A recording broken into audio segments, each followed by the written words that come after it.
নমস্কাৰ আপোনালোকক স্বাগতম জনাইছোঁ অন্য এটা নতুন ভিডিঅ'লৈ আমি ডিসকাস কৰিম বিটিআৰ এলপি ইউপি টিচাৰ ৰিক্ৰুটমেণ্টৰ বিষয়ে আমি যোৱা ভিডিঅ'ত আলোচনা কৰিছোঁ বিটিআৰৰ লোৱাৰ প্ৰাইমাৰীৰ এক্সপেক্টেড কাট অফ আপোনালোকে ইতিমধ্যে চাইছে ভিডিঅ'টো আৰু আমি আজি ডিসকাস কৰিম আপাৰ প্ৰাইমাৰীৰ কাট অফ আপোনালোকৰ ফালৰ পৰা বহুতে কমেন্ট কৰি আছিল যে আপাৰ প্ৰাইমাৰীৰ কাট অফৰ বিষয়ে ভিডিঅ' এটা লাগে তো ফাইনালি আমি আপাৰ প্ৰাইমাৰীৰ কাট অফৰ ভিডিঅ' আনিছোঁ আৰু এইটো কাট অফ আমি বহুত ৰিসাৰ্চ কৰিছোঁ যোৱাবাৰৰ কাট অফ চাইছোঁ যোৱাবাৰৰ ক্যান্ডিডেট এপ্লাই চাইছোঁ আৰু যোৱাবাৰৰ ভ্যাকেন্সি চাইছোঁ তো এইখিনি চাই আমি এই কাট অফটো ওলাইছোঁ আৰু আমাৰ কাট অফৰ লগত আপোনালোকৰ নিমিলিব পাৰে গতিকে কোনো নেগেটিভ কমেন্ট নকৰিব আশা কৰিছোঁ তো এটো মই যিখিনি ওলাইছোঁ মই ৰিসাৰ্চ কৰি ওলাইছোঁ তো আমি থাম্বনেল দিছোঁ থাম্বনেলত হেডিং দিছোঁ যে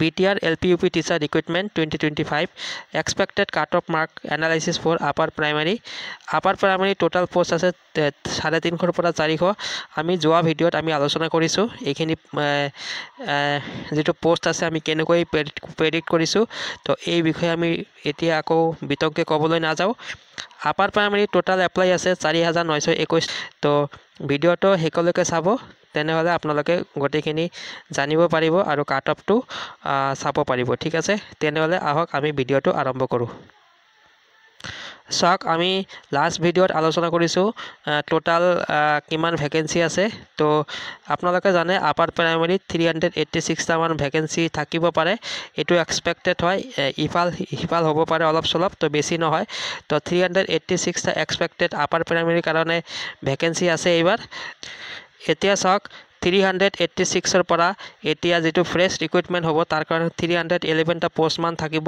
মই এপ্ৰক্স ইয়াতে লৈছো কিয়নো আপোনালোকে জানে 180 টা পোষ্ট এনেকুৱা থাকিব যিবিলাক টিচাৰ 6 মান্থ কন্ট্ৰাকচুৱেল হিচাপে আছে তেখেতক ৰেগুলাৰ কৰিব তো গতিকে আমি ধৰি লৈছো এবাৰ আপাৰ প্ৰাইমাৰীৰ ফ্ৰেশ ৰিক্ৰুটমেন্টৰ কাৰণে 311 টা ভ্যাকেন্সি থাকিব ঠিক আছে লাষ্ট ইয়াৰ আছিল 305 টা ভ্যাকেন্সি আছিল আৰু টোটাল এপ্লাই 4921 টা হৈছে কিয় 4921 টা হৈছে আপোনালোকক মই আগৰ ভিডিঅ জনাইছো বহুত এলপি আৰু আপাৰ প্ৰাইমাৰীত এপ্লাই হৈছিল 1751 টা পোষ্ট আৰু যিদিনা লাষ্ট ভেৰিফিকেশন আছিল সেইদিনা 3170 টা আপার প্রাইমারি সিরিয়াল নাম্বার লৈকে আছিল ঠিক আছে তো আপার প্রাইমারি 3170 টা সিরিয়াল নাম্বার লৈকে আছিল যিদিনা বিটিআর অঞ্চলৰ মানে অকল বিটিআৰৰ ভেৰিফিকেশন হৈছিল লাষ্ট দিনা ঠিক আছে তো 3170 প্লাস 1751 ইয়াতে যেটো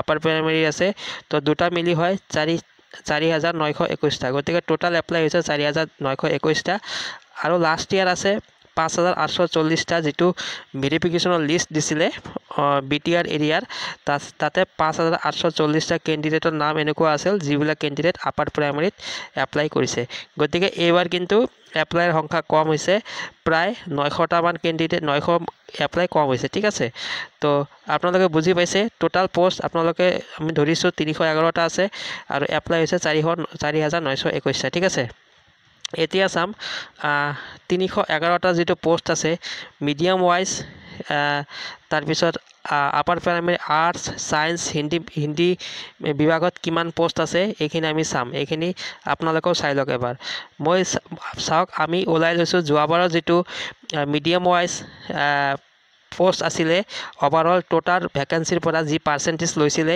এই পাৰ্সেন্টেজ হিচাপত আমি এবাৰ ওলাই লৈছো আপোনালোকে যদি চাই প্ৰাইমাৰী আৰ্টছৰ অসমীয়া মিডিয়ামৰ কাৰণে 109 টা ভ্যাকেন্সি আমি ওলাইছো আপাৰ প্ৰাইমাৰী আৰ্টছৰ বড়ো মিডিয়ামত 83 টা ভ্যাকেন্সি ওলাইছো হিন্দি মিডিয়ামৰ 8 টা ভ্যাকেন্সি ওলাইছো আৰু বেঙ্গলী মিডিয়াম আপাৰ প্ৰাইমাৰী আৰ্টছৰ কাৰণে আমি 11 টা ভ্যাকেন্সি ওলাইছো ঠিক আছে ঠিক তেনেকুৱা আপাৰ প্ৰাইমাৰী সায়েন্সত অসমীয়া মিডিয়ামত 30 টা ভ্যাকেন্সি আমি ওলাইছো আপাৰ প্ৰাইমাৰী সায়েন্সৰ বড়ো মিডিয়ামৰ কাৰণে 12 ভ্যাকেন্সি বেঙ্গলী মিডিয়ামৰ কাৰণে 4 ভ্যাকেন্সি আৰু হিন্দি মিডিয়ামৰ কাৰণে 2টা ভ্যাকেন্সি আপাৰ প্ৰাইমাৰী হিন্দিৰ কাৰণে অসমীয়া মিডিয়ামত 24 টা ভ্যাকেন্সি আৰু আপাৰ প্ৰাইমাৰী হিন্দি বড়ো মিডিয়ামৰ 18 টা ভ্যাকেন্সি আৰু আপোনালোকে জানে এবাৰ 3% মাৰ্টি ৰিজাৰ্ভেশন আছে তাৰ কাৰণে আমি 3% ওলাইছো 10 টা ভ্যাকেন্সি ঠিক আছে তো টোটাল ইয়াতে আছে 311 টা ভ্যাকেন্সি ঠিক আছে 311 টা টোটাল ভ্যাকেন্সি আছে হ্যাঁ এতিয়া আমি অলপ চাই ল'ম যে কাট অফ কি কাৰণে কমিব পাৰে, কাট অফ কি কাৰণে বেছি হ'ব পাৰে। ঠিক আছে, প্ৰথমতে আমি কি কাৰণে ইনক্ৰিজ হ'ব পাৰে এইটো আমি চাই ল'ম। ইনক্ৰিজ হোৱাৰ এটাই কাৰণ আছে, আপোনালোকে জানে যোৱা আগষ্ট 2024 ৰিক্ৰুইটমেণ্ট হৈছিলে, তাৰ পাছত LP UP ৰিক্ৰুইটমেণ্ট হোৱা নাছিলে। তো এই সময়ত এই এটা বছৰত CTET দুবাৰ অনুষ্ঠিত হৈছে আৰু দুবাৰ CTET এক্সামত কেণ্ডিডেটসকলে মাৰ্ক বঢ়াইছে। ঠিক আছে, বা মাৰ্ক ইনক্ৰিজ কৰিছে। তাৰ বাহিৰে কোনো টেট এক্সাম অনুষ্ঠিত হোৱা নাই। ঠিক আছে, বা কিবা কাৰণত বেলেগ কিবা কাৰণত মাৰ্ক ইনক্ৰিজ হোৱা নাই। অকল CTET কেণ্ডিডেটসকলে নতুন কেণ্ডিডেট ওলাইছে আৰু যিবিলাক অলৰেডি আছে সেইবিলাকে মাৰ্ক বঢ়াই লৈছে। ঠিক আছে, এইটো এটা কাৰণ যি কাৰণত মাৰ্ক ইনক্ৰিজ হ'ব পাৰে, কাট অফ বাঢ়িব পাৰে। আৰু এটা আছে NIOS যোৱাবাৰ ইনক্লুড হোৱা নাছিল, এইবাৰ ইনক্লুড হৈছে। তো এই দুটা কাৰণত মাৰ্ক ইনক্ৰিজ হ'ব পাৰে, কাট অফ ইনক্ৰিজ হ'ব পাৰে। আৰু কাট অফ কি কাৰণে কাট অফ কমিব পাৰে, কমাৰ দুটা তিনিটা কাৰণ আছে। এটা হৈছে অলপতে GT/PGT ৰিক্ৰুইটমেণ্ট হৈ গ'ল। তো GT/PGT যিবিলাক কেণ্ডিডেট পাইছে তেওঁলোকে এপ্লাই কৰা নাই। তাতে বহুত ভাল মাৰ্ক থকা কেণ্ডিডেট আছে। ঠিক আছে, যিসকলে ME এপ্লাই কৰা নাই। তাৰপিছত অসমতো আপোনালোকে জানে GT/PGT ৰিজাল্ট দিছে, ইয়াতেও BTRৰ পৰা কেণ্ডিডেট ছিলেক্ট হৈছে। ঠিক আছে, তাৰ পাছত আছে এপ্লাই কম হৈছে। যোৱাবাৰ 5,800 মান এপ্লাই হৈছিলে, এইবাৰ হৈছে 4,900 এপ্লাই। ঠিক আছে, তো এইকেইটা কাৰণত কাট অফটো কমিব পাৰে, বাঢ়িব পাৰে। ঠিক আছে, তো অভাৰঅল যদি আমি চাওঁ এতিয়া কাট অফ কিমান যাব পাৰে। ঠিক আছে, তো কাট অফ আমি এইটো প্ৰিডিক্ট কৰিছোঁ, আপোনালোকে চাই লওক। এইটো কাট অফ আমি প্ৰিডিক্ট কৰিছোঁ। তো আমি ইয়াতে ভেকেঞ্চি দিছোঁ, যোৱাবাৰৰ কাট অফ দিছোঁ, এইবাৰৰ ভেকেঞ্চি দিছোঁ, এইবাৰৰ আমি এক্সপেক্টেড কাট অফ দিছোঁ। ঠিক আছে, মই ইয়াতে লিখিছোঁ BTR upper primary 2024 cut off, এইটো 2024 কাট অফ আছে। লগতে ইয়াতে 2025 এক্সপেক্টেড ভেকেঞ্চি আছে আৰু এক্সপেক্টেড কাট অফ আছে। ঠিক আছে, আমি এটা এটাকৈ চাম, আপোনালোকে মনোযোগেৰে চাব। পাৰিলে আপোনালোকে এইটো স্ক্ৰীনশ্বট কৰি ৰাখিব পাৰে। ঠিক আছে, আৰু কাট অফটো মই কৈছোঁ আপোনালোকৰ লগত নিমিলিব পাৰে, যদিও মই বহুত ৰিচাৰ্চ কৰি ওলাইছোঁ। ঠিক আছে, গতিকে আপোনালোকে কোনো নেগেটিভ কমেণ্ট নকৰিব। আমি আপোনালোকক দেখুৱাই আছোঁ ধুনীয়াকৈ চাব। আৰ্টছত অসমীয়া মিডিয়ামত যোৱাবাৰৰ 105টা ভেকেঞ্চি আছিলে, কাট অফ গৈছিল 67.82। এইবাৰ আমি ওলাইছোঁ 109টা ভেকেঞ্চি থাকিব। এইবাৰ আমি এক্সপেক্টেড কাট অফ লৈছোঁ 65.50।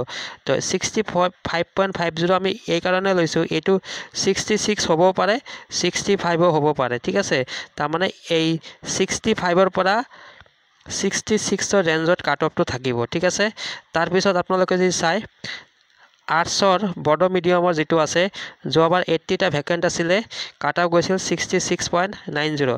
এইবাৰ আমি ওলাইছোঁ 83 ভেকেণ্ট আছে, কাট অফ যাব 64.50। ঠিক তেনেকুৱা UP আৰ্টছ হিন্দী মিডিয়ামৰ যোৱাবাৰ 8টা ভেকেণ্ট আছিলে, কাট অফ গৈছিল 60.89। এইবাৰ আমি ওলাইছোঁ 8টা ভেকেণ্ট থাকিব, কাট অফ যাব 58.50। ঠিক আছে, UP আৰ্টছ বেংগলী মিডিয়ামৰ আমি ভেকেণ্ট ওলাইছোঁ 11টা, তো এইবাৰ কাট অফ যাব 61.50। UP ছায়েন্স অসমীয়া মিডিয়ামৰ এইবাৰ কাট অফ যাব পাৰে 66.50 আৰু ভেকেঞ্চি আছে 30টা, মই এক্সপেক্টেড ওলাইছোঁ। UP ছায়েন্স বড়ো মিডিয়ামৰ কাট অফ 64.50 যাব পাৰে, যোৱাবাৰ 66.93 গৈছিলে। UP ছায়েন্স বেংগলী মিডিয়ামৰ কাট অফ 61.50 যাব পাৰে। UP ছায়েন্স হিন্দী মিডিয়ামৰ কাট অফ 67.50 যাব পাৰে।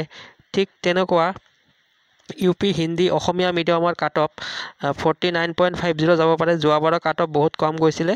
যোৱাবাৰ কি হৈছিল, যোৱাবাৰ BTRৰ লগতে নন BTRৰ পৰা 6জনমান কেণ্ডিডেটক ছিলেক্ট কৰা হৈছিলে।